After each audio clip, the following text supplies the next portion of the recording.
Mostly following Wall Street, where stocks are down sharply in this last hour of trading. Take a look at that. We're almost at 775 down. Well, nearly 780, right? The U.S., there are worries that the U.S. could be headed for a recession. Right now, the Dow, NASDAQ, the S&P 500 indexes deeper into the red. The S&P 500 now has slipped back into what's known as bear market territory, which represents a 20% drop from the most recent high. I want to bring in NBC News senior business analyst Stephanie Ruhle, host of the 11th Hour on MSNBC, and so much more. Stephanie, it's always great to see you. A lot of focus on the big Fed meeting this week. What is that going to do, and why the importance of that meeting? Well, listen, the big concern right now, Jose, is inflation. Obviously, prices very high, specifically gas prices.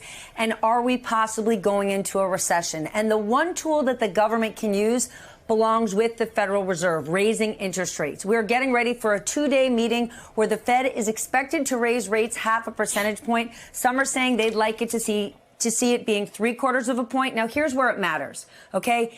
If the Fed gets this thing right, then hopefully they can slow down the rate of inflation. But if they raise rates too much, too quickly, well, then that could push us actually into a recession. That means it becomes too expensive for businesses, for individuals to borrow. And we could start seeing them say, hold on, it's hard to operate my business in a time like this. But I want to remind our audience, we are in a very, very strong job market right now. And the financial woes that we're facing, the inflationary pressure, is not unique to the United States. It is happening around the world. We know we still have supply chain issues with so much still being shut down in China. And of course, because of the war, that's impact food prices, commodity prices, and gas prices. So this thing isn't ending in the near future, but it's not unique to the U.S. Talk to people in Canada, Mexico, the U.K. It's a problem around the world.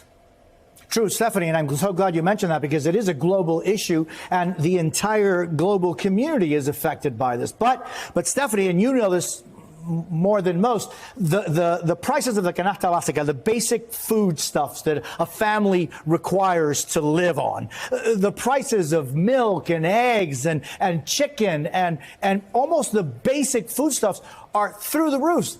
Gasoline continues to go higher and higher. It broke through that $5 a gallon. And then if you're talking diesel, which is required for all the transportation that we have in our country, it is. And I'm just thinking, Stephanie, I mean, is this something that is the new normal, do you think? It's the new normal, and it's a huge problem. The Biden administration refers to gas prices as the problem from hell. And I can rationalize with you all day long saying, hold on, it's a global issue. They're facing it around the world.